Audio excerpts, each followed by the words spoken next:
Thank you Girish sir. എന്താ പറയാ, എല്ലാവർക്കും നമസ്കാരം. JRCM അർജുൻ സാർ കഴിഞ്ഞ കുറച്ച് ദിവസമായിട്ട് അങ്ങോട്ട് ഷെഡ്യൂൾ അങ്ങോട്ട് പ്രോപ്പറായിട്ട് പ്ലാൻ ചെയ്യാൻ പറ്റിയില്ല.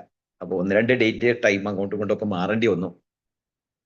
അപ്പോൾ അത് അർജുൻ സാർ നന്നായിട്ട് കോർഡിനേറ്റ് ചെയ്തു. നമ്മുടെ ഗിരീഷ് സാർ പറഞ്ഞ പോലെ ഡോക്ടർ രാജൻ സർ ഇന്ന് വലിയ വ്യത്യാസമാണ് നമ്മുടെ കേരളത്തിലെ RCM ബിസിനസ്സിൽ പ്രോഡക്റ്റ് പർച്ചേസിൽ കൊണ്ടുവന്നത്. വലിയ ഡിഫറൻസ്. നമ്മൾ ഇനീഷ്യലി RCM തുടങ്ങിയ കാലഘട്ടങ്ങളിൽ അഡൾട്രേഷനെ പറ്റിയിട്ടും പ്രോഡക്റ്റിന്റെ ക്വാളിറ്റിയെ പറ്റിയൊക്കെ സംസാരിക്കുമായിരുന്നു ധാരാളം. പക്ഷെ അത് തികച്ചും ഹെൽത്ത് ഓറിയന്റഡ് ആയിട്ടുള്ള ഒരു പ്രോഗ്രാം ആക്കി RCMനെ മാറ്റിയത് രാജൻ സാറിന് വലിയ കോൺട്രിബ്യൂഷൻ ഉണ്ട്. ആളുകളെ എണ്ണ കുടിപ്പിച്ച്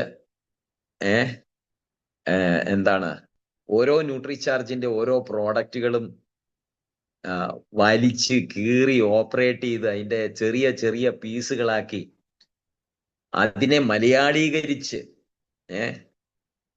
മലയാളീകരിക്കാൻ അതൊരു പ്രത്യേക കഴിവ് തന്നെയാണ്. ഓരോ പ്രോഡക്റ്റിന്റെയും ഓരോ ഇൻഗ്രീഡിയൻസിനെയും അതിനെ മലയാളത്തിലേക്കൊക്കെ പരിഭാഷ ചെയ്ത് അതിൻ്റെയൊക്കെ പ്രധാന കാരണം എന്ന് പറഞ്ഞാൽ നമ്മുടെ കേരളത്തില് RCMലേക്ക് വരുന്ന ഓരോ ആൾക്കാരും അതിനെ ഇൻ ഡെപ്ത് ആയിട്ട് പഠിച്ച് വളരണം എന്നുള്ള ആത്മാർത്ഥമായ ആഗ്രഹമാണ്.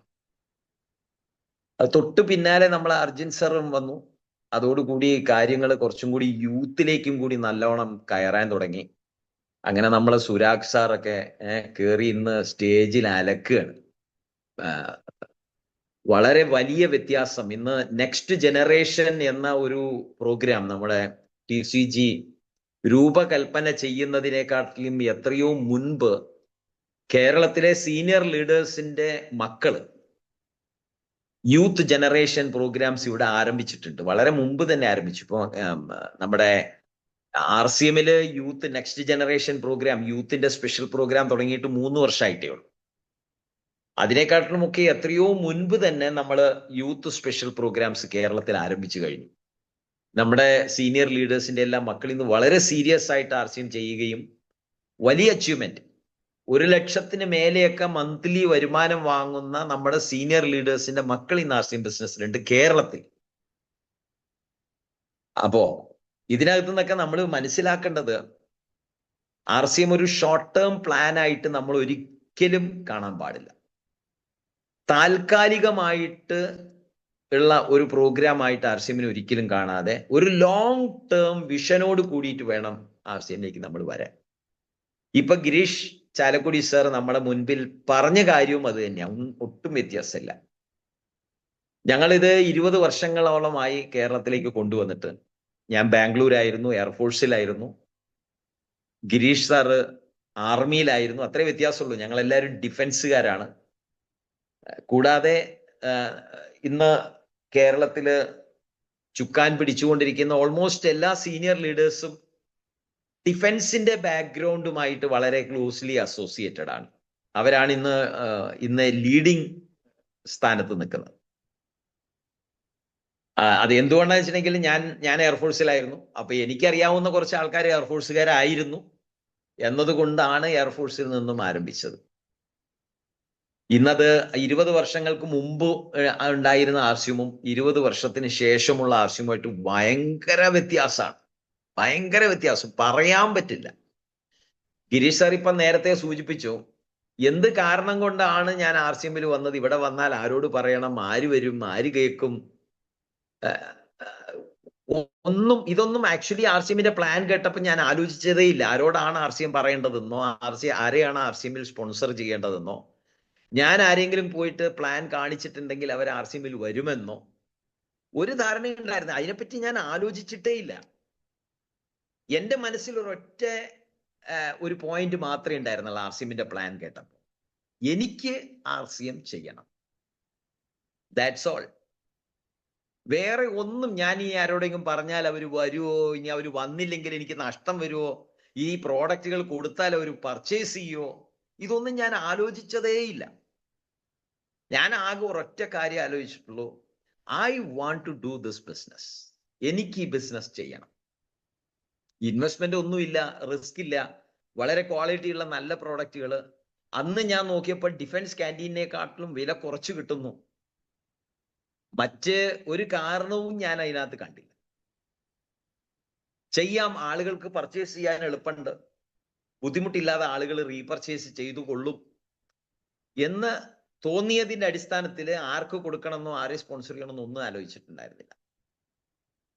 ഇന്ന് 20 വർഷങ്ങൾക്ക് ശേഷം നോക്കുമ്പോൾ ലക്ഷക്കണക്കിന് ആളുകളാണ് ഇന്ന് ആർസിയുമായിട്ട് അസോസിയേറ്റ് ചെയ്ത് സൗത്ത് ഇന്ത്യയിൽ മാത്രം പ്രവർത്തിക്കുന്നത്. ആയിരക്കണക്കിന് ആളുകൾ ഇന്ന് ലക്ഷക്കണക്കിന് രൂപ മന്ത്ലി വരുമാനം വാങ്ങുന്ന ലെവലിലേക്ക് വളർന്നു കഴിഞ്ഞു. നേരത്തെ ഗിരീഷ് സർ സൂചിപ്പിച്ചു, എത്രയോ ആളുകൾ ഈ മാസം റോയൽറ്റി ഓൾറെഡി പ്ലാൻ ചെയ്ത് അച്ചീവ് ചെയ്ത് കഴിഞ്ഞു. ഇനിയും 2-3 ദിവസം കൂടി ബാക്കിയുണ്ട്. ആ 2-3 ദിവസം കൂടി അങ്ങോട്ട് കഴിയുന്നതോടുകൂടി ഇനി എത്ര സ്റ്റാർ അച്ചീവർ വരുമെന്നോ ഇനി എത്ര റോയൽറ്റി അച്ചീവേഴ്സ് ആണോ ഇനി വരാൻ പോകുന്നതൊന്നും പറയാൻ പറ്റില്ല. അൺപ്രഡിക്റ്റബിൾ ആണ് ആർസിഎമ്മിന്റെ ബിസിനസ്. പ്രത്യേകിച്ച് ലാസ്റ്റ് 3 ഡേയ്സിൽ ആർസിഎമ്മിന്റെ വളർച്ച വളരെ വലുതാണ്. അങ്ങനെ വലിയ തലങ്ങളിലേക്ക് 20 വർഷങ്ങൾക്ക് ശേഷം ആർസിഎം കടന്നുപോയി. ഇന്ന് ആർസിഎം എന്ന് പറയുന്നത് ഒരു ചെറിയ ഒരു കമ്പനിയോ കാര്യങ്ങളോ ഒന്നും അല്ല. ഇന്ന് വളർന്ന ഒരു വലിയ പ്രസ്ഥാനമായി മാറി. ഡയറക്റ്റ് സെല്ലിംഗ് എന്ന് പറയുന്ന വലിയ ഓർഗനൈസേഷന്റെ ഭാഗമായിട്ട് ആർസിഎം മാറിക്കഴിഞ്ഞു. ഫെബ്രുവരി 19-ാം തീയതി ഡയറക്റ്റ് സെല്ലിംഗ് മോണിറ്ററിംഗ് അതോറിറ്റി കേരളത്തില് ഫോമായി. ഏപ്രിൽ അതിന്റെ ലോഞ്ച് വരികയാണ്. ഒഫീഷ്യലി ഇംപ്ലിമെന്റേഷൻ നടക്കാൻ പോകുന്നു ഏപ്രിലില്. അതോടുകൂടി വലിയ വ്യത്യാസമാണ് ഡയറക്റ്റ് സെല്ലിംഗിൽ വരാൻ പോകുന്നത്. മോണിറ്ററിംഗ് അതോറിറ്റി എന്ന് പറഞ്ഞാൽ എന്താണെന്ന് എല്ലാവർക്കും അറിയാം എന്ന് ഞാൻ വിശ്വസിക്കുന്നു.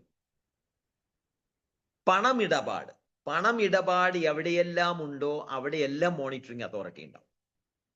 ചെറിയ ഒരു രൂപത്തിൽ നമ്മൾ സംസാരിച്ചാൽ പണമിടപാട്, ഫൈനാൻഷ്യൽ ട്രാൻസാക്ഷൻസ് എവിടെയെല്ലാം ഉണ്ടോ അവിടെയെല്ലാം ഒരു മോണിറ്ററിംഗ് അതോറിറ്റി ഉണ്ടാവും. ഇൻവെസ്റ്റ്മെന്റ് സെഗ്മെന്റിൽ മോണിറ്ററിംഗ് അതോറിറ്റി ഉണ്ട്, ഇൻഷുറൻസ് സെഗ്മെന്റിൽ മോണിറ്ററിംഗ് അതോറിറ്റി ഉണ്ട്, ബാങ്കിങ് സെക്ടറിൽ മോണിറ്ററിംഗ് അതോറിറ്റി ഉണ്ട്. കാരണം ബാങ്കിങ് സെക്ടർ എന്ന് പറഞ്ഞാൽ നമ്മൾ ക്യാഷ് കൊണ്ട് ഇടുന്നുണ്ട്, ഡെപ്പോസിറ്റ് ചെയ്യുന്നുണ്ട്, ഫിക്സ്ഡ് ഡെപ്പോസിറ്റ്, ടേം ഡെപ്പോസിറ്റ്സ്, അങ്ങനെ പല തരത്തിലുള്ള ഡെപ്പോസിറ്റ്സ് ഉണ്ട്. അപ്പൊ അവിടെയൊക്കെ ഫൈനാൻഷ്യൽ പബ്ലിക്കിന്റെ ഫണ്ട് ഇൻവോൾവ് ചെയ്യുന്ന സ്ഥലമാണ്. അവിടെ RBI ആണ് അതിന്റെ മോണിറ്ററിംഗ് അതോറിറ്റി. എന്തെങ്കിലും കാരണവശാൽ ഏതെങ്കിലും ഒരു ബാങ്കിന് ആ ബാങ്ക് നടത്തിക്കൊണ്ടു പോകാൻ നഷ്ടങ്ങൾ സഹിക്കേണ്ടി വരുന്നു എന്ന് RBIക്ക് തോന്നിക്കഴിഞ്ഞാൽ ആ ബാങ്കിനെ വേറെ ഏതെങ്കിലും നല്ലവണ്ണം നടക്കുന്ന ഒരു ബാങ്കുമായിട്ട് മെർജ് ചെയ്ത് കസ്റ്റമേഴ്സിന്റെ ഇൻട്രസ്റ്റ് പ്രൊട്ടക്ട് ചെയ്യുക, ഇത് RBIയുടെ അതല്ലെങ്കിൽ ആ ബാങ്കിങ് സെക്ടറിലെ മോണിറ്ററിംഗ് അതോറിറ്റിയുടെ റെസ്പോൺസിബിലിറ്റിയുടെ ഭാഗമാണ്. എന്ന് പറഞ്ഞ പോലെ ഡയറക്റ്റ് സെല്ലിംഗ് എന്ന് പറയുന്ന ഈ ഒരു വലിയ സംരംഭം, ഇതിനകത്ത് ആയിരക്കണക്കിന് ലക്ഷക്കണക്കിന് ആളുകളാണ് ഇൻവോൾവ് ചെയ്യുക. പലരുടെയും ഫൈനാൻഷ്യൽ ഇൻവെസ്റ്റ്മെന്റ്സിനകത്ത് വരാം, പർച്ചേസിന് വേണ്ടിയിട്ടായിരിക്കാം, ഔട്ട്ലെറ്റ് തുടങ്ങാൻ വേണ്ടിയിട്ടായിരിക്കാം. അപ്പൊ അവരെ എല്ലാം പ്രൊട്ടക്ട് ചെയ്യുക, ഇതിനകത്ത് വരുന്ന ആൾക്കാരെ പ്രൊട്ടക്ട് ചെയ്യുക എന്നുള്ളത്. അല്ലാണ്ട് ഡയറക്റ്റ് സെല്ലിംഗ് കമ്പനികളെ പ്രൊട്ടക്ട് ചെയ്യുക എന്നുള്ളതല്ല. ഡയറക്റ്റ് സെല്ലിംഗ് കമ്പനികളെ പ്രൊട്ടക്ട് ചെയ്യുക എന്നുള്ളത് മോണിറ്ററിംഗ് അതോറിറ്റിയുടെ ഭാഗമല്ല. ഡയറക്റ്റ് സെല്ലിങ്ങുമായിട്ട് അസോസിയേറ്റ് ചെയ്ത് പ്രവർത്തിക്കുന്ന ഡയറക്റ്റ് സെല്ലേഴ്സിന്റെ ഇൻട്രസ്റ്റിനെ പ്രൊട്ടക്ട് ചെയ്യുക എന്നുള്ളതാണ് ഡയറക്റ്റ് സെല്ലിംഗ് മോണിറ്ററിംഗ് അതോറിറ്റിയുടെ റെസ്പോൺസിബിലിറ്റി. അതിപ്പോ കേരളത്തിൽ തുടങ്ങുന്നു എന്നേ ഉള്ളൂ. കേരളം ഒരു ചെറിയ സ്റ്റേറ്റ് ആയതുകൊണ്ട് ഇവിടെ ഇംപ്ലിമെന്റ് ചെയ്യാൻ എളുപ്പമാണ്. ഇവിടെ കേരളത്തിലുള്ള ആളുകളെല്ലാം സാക്ഷരത 100% ആൾക്കാരാണ്. പെട്ടെന്ന് കാര്യങ്ങൾ പറഞ്ഞാൽ മനസ്സിലാക്കാൻ സാധിക്കുന്ന ആൾക്കാരാണെന്നുള്ള ഒരു ബോധത്തോടു കൂടിയിട്ടാണ് മോണിറ്ററിംഗ് അതോറിറ്റി കേരളത്തിൽ അവർ ലോഞ്ച് ചെയ്തത്. ഇത് പിന്നീട് may be another 6 months or 1 year down the line ഇത് ഇന്ത്യയിൽ മൊത്തം ഇംപ്ലിമെന്റ് ചെയ്ത് മോണിറ്ററിംഗ് അതോറിറ്റി ഒരു നാഷണൽ പ്ലാറ്റ്ഫോം ആക്കി. ഈ കഴിഞ്ഞ ദിവസം നടന്ന ചില ഡയറക്റ്റ് സെല്ലിങ്ങുമായിട്ട് ബന്ധപ്പെട്ട ചില വീഡിയോസ് ഞാൻ കാണിക്കാം. അത് നിങ്ങൾ ഇവിടെ ഓൾറെഡി കാണിച്ചിട്ടുണ്ടോ എന്ന് എനിക്കറിയില്ല, എന്നാലും ഒരിക്കൽ കൂടി കാണാം. ചിലപ്പോൾ ഈ പ്ലാറ്റ്ഫോമിൽ കണ്ടിട്ടുള്ളവരുണ്ടാവാം, കാണാത്തവരുണ്ടാവും. ഞാൻ ഒരിക്കൽ ആ ഒരു വീഡിയോ കാണിക്കാം. എന്റെ സ്ക്രീൻ ഷെയറിംഗ് ഓക്കെ. അപ്പൊ ഞാൻ വേഗം കാണിച്ചു പോകാം. കുറച്ച് വേറെ ഇന്ന് പ്രധാനമായിട്ട് എനിക്ക് സംസാരിക്കാനുള്ളത് ഇതൊന്നും അല്ല. എനിക്ക് ഇന്ന് ഗിരീഷ് സാറിന്റെ രാജൻ സാറിന്റെ ഈ ഒരു ടീമുമായിട്ട്, അർജുൻ സാറിന്റെ ഈ ടീമുമായിട്ട് എനിക്ക് ഷെയർ ചെയ്യാനുള്ളത് ഒരു 4M പ്രിൻസിപ്പിളാണ്. 4M principle. അപ്പൊ അതിലേക്ക് പോകുന്നതിന് മുന്നായിട്ട് നമ്മളെ ഡയറക്ട് സെല്ലിങ്ങിൽ വന്ന ചില മാറ്റങ്ങൾ നമ്മളൊന്ന് മനസ്സിലാക്കിക്കൊണ്ട് മുന്നോട്ട് പോകാൻ വേണ്ടി മാത്രം ചില വീഡിയോസ് വളരെ പെട്ടെന്ന് തന്നെ കണ്ടുപോകാം. ഗവൺമെന്റ് ഡയറക്ട് സെല്ലിങ്ങിനെ കൊണ്ടുവരാനുള്ള കാരണം ജോബ് ഓപ്പർച്യൂണിറ്റീസ് ക്രിയേറ്റ് ചെയ്യാൻ വേണ്ടിയിട്ടാണെന്നുള്ളത് അറിയാലോ. കാരണം ഗവൺമെന്റിനോ ഒരു പ്രൈവറ്റ് സെക്ടറിൽ, ഒരു ഓർഗനൈസ് സെക്ടറിൽ ചെയ്യാൻ പറ്റാത്ത അത്രയും ജോബ് ഓപ്പർച്യൂണിറ്റീസ് ഡയറക്ട് സെല്ലിങ്ങിൽ കൂടി കിട്ടും എന്നുള്ള ബോധത്തോട് കൂടിയിട്ടാണ് ഗവൺമെന്റ് ഇതിനെ കൊണ്ടുവന്നത്. അപ്പൊ ഒരു മന്ത്രി ഇതിനെ പറ്റി പറയുന്ന ഒരു കാര്യം നമുക്കൊന്ന് കേൾക്കാം. So many things. So this government is with you, no doubt, because Chief Minister understood about this direct selling industry and about the quality of the products. And many people here, one good thing is government is unable to providing jobs to millions of unemployed youth. See, in any country, in any state, only 1% people of that motherland, of that state, can get government jobs. But remaining 99, government cannot pay salaries to them. So already here, 1% is 3.5 lakhs, but we have created 4.5 lakh jobs. I'm sure in next 10 years, these unemployed youth can get opportunity in any business or any other areas, not in the government or in the private sector, because in private sector also, it can provide only 4 lakhs to 5 lakhs unemployed youth every year. But here, there are 9 to 10 lakhs graduates and unemployed youth joining in the list every year. They cannot get jobs. More than 50% of the educated youth, they are roaming on the roads for searching opportunities. So this is the best time to convince them, to bring them into the direct selling industry for the sake of human health and well-being of the society. So with these words, I am concluding, and thanks for inviting me as a guest. And I wish you all the best in building direct selling business and in convincing the officials as well as people, and in following the ethics and rules of guidelines. Thank you. അതാണ് നമ്മളെ direct സെല്ലിങ്ങിനെ പറ്റിയിട്ട്. അതായത് job opportunities ഇത്രയധികം create ചെയ്യാൻ പറ്റുന്ന മറ്റൊരു opportunity direct selling അല്ലാതെ മറ്റൊന്നില്ല. കാരണം നമ്മുടെ നാട്ടില് ഇഷ്ടംപോലെ യുവാക്കന്മാര് ജോലി തിരഞ്ഞിറങ്ങുകയാണ്, പഠിച്ച് പാസ്സായി പുറത്തിറങ്ങുക. കഴിഞ്ഞ ദിവസം ഞങ്ങള് കേരളത്തിന്റെ തെക്കൻ ഭാഗത്തുള്ള ഒരു പ്രോഗ്രാമിൽ പോയ സമയത്ത് അവിടുത്തെ ആക്റ്റീവായിട്ട് വർക്ക് ചെയ്യുന്ന ലീഡേഴ്സ് പറയാണ്, ഈ ഭാഗത്തുള്ള വീടുകളിലെല്ലാം പ്രായമായ 1-2 പേരേ ഉള്ളൂ, വലിയ വലിയ വീടുകളിൽ. അവരുടെ എല്ലാം മക്കള് ഫ്രാൻസിലും ജർമ്മനിയിലും പല സ്ഥലത്തായിട്ട്, അമേരിക്കയിലും ഒക്കെ, കാനഡയിലും ഒക്കെ പല സ്ഥലത്തായിട്ട് പോയിട്ട് സെറ്റിൽ ഡൗൺ ആണ്.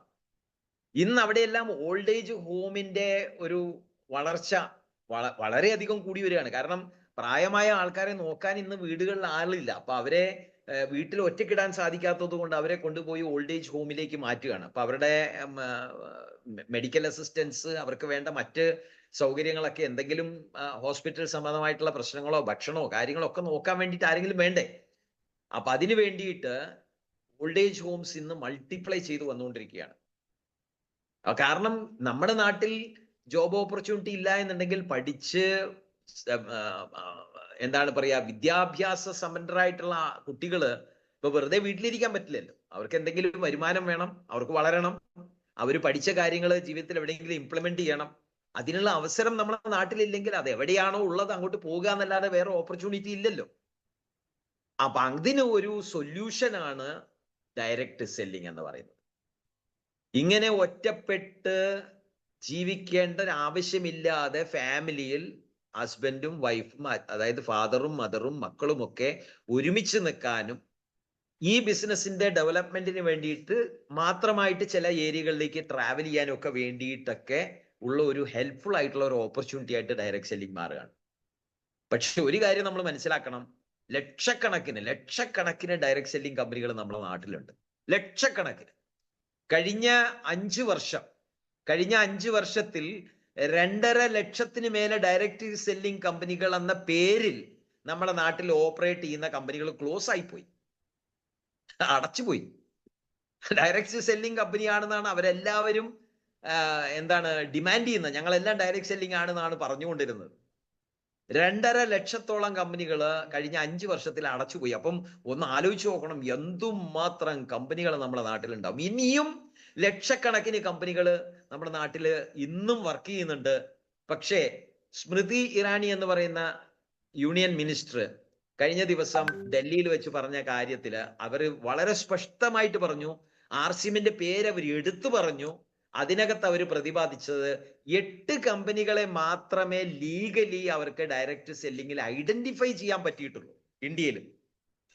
8 കമ്പനി എന്ന് അവർ എടുത്തു പറയുന്നുണ്ട്. അപ്പൊ ആ വീഡിയോ ജസ്റ്റ് ഒന്ന് കേട്ടോളൂ. आरसीएम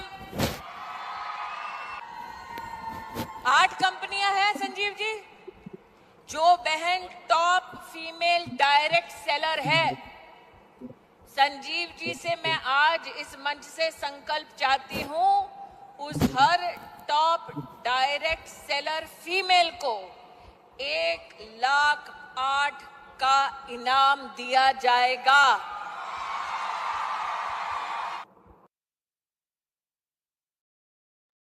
ഈ 8 കമ്പനികള്, തെരഞ്ഞെടുത്ത 8 കമ്പനികൾ, ഇനിയും പറയാൻ പറ്റില്ല, ഏതാണ്ട് 12ഓളം കമ്പനികളാണ് ലീഗലി എത്തിക്കലി ഇന്ന് ഇന്ത്യയിൽ പ്രവർത്തിക്കുന്നത് എന്നുള്ളതാണ് അവർക്ക് മനസ്സിലാക്കാൻ സാധിച്ചിട്ടുള്ളത്. പക്ഷെ 8 കമ്പനികളെ മാത്രമേ ഇതുവരെ ഐഡന്റിഫൈ ചെയ്തിട്ടുള്ളൂ. അതിനകത്ത് നിന്നും, ആ കമ്പനികളിൽ നിന്നും റെക്കമെൻഡ് ചെയ്യുന്ന ഫീമെയിൽ ലേഡീസ് എന്റർപ്രനേഴ്സ് അവർക്ക് പാർലമെന്റില് 1,08,000 രൂപ ക്യാഷ് അവാർഡായിട്ട് കൊടുക്കും എന്നുള്ളതാണ് ഈ മിനിസ്റ്റർ ഡൽഹിയിൽ കൂടിയ ഡയറക്ട് സെല്ലിങ്ങിന്റെ ഒരു പ്രോഗ്രാമിൽ വെച്ച് പറഞ്ഞത്. ഒന്ന് ആലോചിച്ച് നോക്കണം. ഈ നമ്മളെല്ലാം ഡയറക്റ്റ് സെല്ലിംഗ് തുടങ്ങിയ കാലത്ത് ഒരു 20 വർഷം മുമ്പത്തെ കാര്യമാണ് പറയുന്നത്. ഒരു 10 വർഷം മുൻപത്തെ കാര്യം എടുത്തോളൂ. അന്ന് സ്റ്റേജിലൊക്കെ ഡയറക്റ്റ് സെല്ലിംഗ് ആർസിഎമ്മിന്റെ കാര്യം പറയാൻ വേണ്ടി പേടിയായിരുന്നു. കാരണം പല അവസരങ്ങളിലും ക്രൈംബ്രാഞ്ചിൽ നിന്നും പോലീസിൽ നിന്നും ഒക്കെ നമ്മൾ നടത്തുന്ന പ്രോഗ്രാമിലേക്ക് മഫ്തി വേഷത്തിൽ വന്നിരുന്ന് ഇതിനകത്ത് എന്തെങ്കിലും മണി മാനിപ്പുലേഷൻസ് നടക്കുന്നുണ്ടോ എന്നറിയാനും നമ്മുടെ പിക്കപ്പ് സെന്ററിലൊക്കെ ഇടയ്ക്കിടയ്ക്ക് വന്ന് റെയ്ഡൊക്കെ നടത്തി. പക്ഷെ ഒരു പോയിന്റ് പോലും ഒരു മണി ചെയിൻ എന്ന നിലയ്ക്കോ ഒരു മനുഷ്യനെ പറ്റിക്കുന്ന രീതിയിലോ ആർക്കും എവിടെയും കണ്ടുപിടിക്കാൻ സാധിച്ചിട്ടില്ല എന്നുള്ളതാണ് ഇത്രയും കാലത്തെ ആർസിഎമ്മിന്റെ ഓപ്പറേഷൻസിൽ നമ്മൾക്ക് കിട്ടിയിട്ടുള്ള റെക്കോർഡ്. ഇതുവരെ ഒരു തരത്തിലുള്ള നെഗറ്റീവ് ഒപ്പീനിയനും ഇങ്ങനത്തെ അന്വേഷണ ഉദ്യോഗസ്ഥന്മാരുടെ സൈഡിൽ നിന്നും ഇതുവരെ വന്നിട്ടില്ല. അത് മാത്രമല്ല, കോഴിക്കോടുള്ള നമ്മുടെ എമറാൾഡ് വേണു സാറിനെ പറ്റി എല്ലാവർക്കും അറിയാം. അദ്ദേഹം ഇതേപോലെ ഈ ഡയറക്ട് സെല്ലിംഗ് കമ്പനികളുടെ എന്തെങ്കിലും ഈ രീതിയിലുള്ള പ്രശ്നങ്ങൾ നടക്കുന്നുണ്ടോ എന്നറിയാൻ വേണ്ടിയിട്ട് ഗവൺമെന്റിൽ നിന്നും നിയോഗിച്ച ഒരു ഉദ്യോഗസ്ഥനായിരുന്നു അദ്ദേഹം റിട്ടയർമെന്റിന് വേണ്ടി വെയിറ്റ് ചെയ്യായിരുന്നു. റിട്ടയർമെന്റ് ആയ ദിവസം അദ്ദേഹം ആർസിഎമ്മിൽ ഐഡി എടുത്തു. ഇന്ന് ആർസിഎമ്മിന്റെ എമറാൾഡ് ആയിട്ട് മാറി. അങ്ങനെ ധാരാളം എക്സാമ്പിൾസ് ഉണ്ട്. എനിക്ക് അറിയാവുന്ന ഒരാളുടെ പേര് ഞാൻ എടുത്തു പറഞ്ഞു എന്നേ ഉള്ളൂ. അതേപോലെ ഇതിനെ മനസ്സിലാക്കിയിട്ട് പ്രവർത്തിക്കുന്ന വലിയ വലിയ ഉദ്യോഗസ്ഥന്മാര് ഇന്ന് ആർസിഎം ബിസിനസ്സിലുണ്ട്. ഡോക്ടേഴ്സ് ഉണ്ട്, എഞ്ചിനീയേഴ്സ് ഉണ്ട്. പുറം രാജ്യങ്ങളിൽ വലിയ രീതിയിൽ ബിസിനസ് ജോലി ചെയ്തുകൊണ്ടിരുന്ന ആൾക്കാര് ഇന്ന് അതെല്ലാം വിട്ടിട്ട് ഇന്ന് ആർസിഎമ്മിന്റെ ഔട്ട്ലെറ്റ് എടുത്ത് വലിയ രീതിയിൽ ഇൻവെസ്റ്റ്മെന്റ് ചെയ്ത് 10-20 ലക്ഷമൊക്കെ ഇൻവെസ്റ്റ് ചെയ്ത് ആർസിഎമ്മിനെ മുന്നോട്ട് കൊണ്ടുപോകുന്ന ആൾക്കാരെല്ലാം ഉണ്ട്. അപ്പൊ ഇവരുടെ കണ്ടിന്യൂസ് ആയിട്ടുള്ള സ്പീച്ചാണ്. ഇത് പിന്നീട് ഒരു അവസരത്തിൽ കേൾക്കാം. അപ്പൊ എന്തുകൊണ്ട് ആർസിഎം നമ്മൾ ചെയ്യണം എന്നുള്ളതിന്റെ ഒരൊറ്റ ഉത്തരമേ എനിക്ക് ഇന്നിവിടെ പറയാനുള്ളൂ. Why RCM? ഒരൊറ്റ ഉത്തരവേ ഉള്ളൂ. നമ്മൾ 25 years ഓഫ് സക്സസ്, 25 വർഷമായിട്ട് നമ്മൾ ആർസിഎം ഉന്നതികളിൽ നിന്നും ഉന്നതികളിലേക്ക് പറന്നു പൊങ്ങിക്കൊണ്ടിരിക്കുന്ന ഒരു കമ്പനിയാണ്, ഒരു ഇൻഡസ്ട്രിയാണ്, ഒരു ഓർഗനൈസേഷനാണ്. 25 വർഷം പിന്നിടുന്ന കമ്പനികള് നമ്മുടെ നാട്ടിൽ വളരെ വളരെ വളരെ വളരെ എണ്ണപ്പെട്ട ചില കമ്പനികൾ മാത്രമേ ഉള്ളൂ. അതിലൊക്കെ നമുക്ക് ടാറ്റ, ബിർള, റിലയൻസ്, ഇങ്ങനെയൊക്കെ ചില പേരുകൾ നമ്മൾ എടുത്തു പറയാനുള്ള കാരണം അവരെല്ലാം കുറേ വർഷങ്ങളായിട്ട് വളരെ എത്തിക്കലി ഫൈനാൻഷ്യൽ മാനേജ്മെന്റും administration, people management, product supply, എന്ത് കാര്യത്തിനാണെങ്കിലും വളരെ വളരെ ചിട്ടയായ രീതിയിൽ ഡിസിപ്ലിൻഡ് ആയിട്ട് കാര്യങ്ങൾ കൊണ്ടുപോകുന്നത് കൊണ്ടാണ് അവരുടെ എല്ലാം പേര് നമ്മൾ എടുത്തു പറയാനും, അങ്ങനത്തെ കമ്പനികളിൽ നമ്മുടെ മക്കൾക്ക് എന്തെങ്കിലും ജോലിയൊക്കെ കിട്ടിക്കഴിഞ്ഞാൽ അവരെ അയക്കാനൊക്കെ നമുക്ക് താല്പര്യം. എവിടെയാ ജോലി ചെയ്യുന്നതെന്ന് ചോദിച്ചാൽ ആരെങ്കിലും പറയാണ് ഞാൻ ടാറ്റ കൺസൾട്ടൻസി സർവീസിലാണ്, TCSലാണ് വർക്ക് ചെയ്യുന്നത്, നമുക്കൊരു അഭിമാനമാണ്. എന്താ കാരണം? കാലങ്ങളായിട്ട് അവര് ഈ ബിസിനസ്സിൽ നമ്മുടെ നാട്ടില് നിന്ന് വലിയ രീതിയിൽ ഡെവലപ്പ് ആയിട്ടുള്ള കമ്പനികളാണ് അവരെല്ലാം.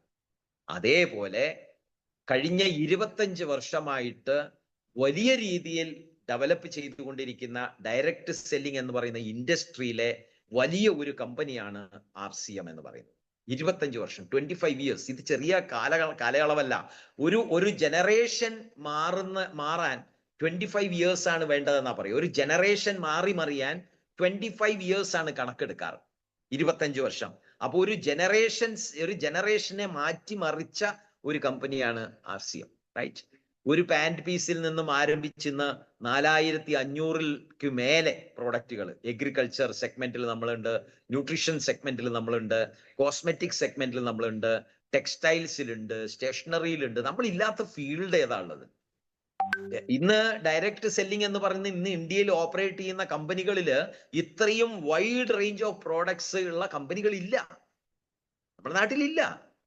ഇതിനൊക്കെ വലിയ ഇൻവെസ്റ്റ്മെന്റ് വേണം. ഒരു പ്രോഡക്റ്റ് ലോഞ്ച് ചെയ്യാന്ന് പറഞ്ഞാൽ കളിക്കുന്ന കളിയല്ല.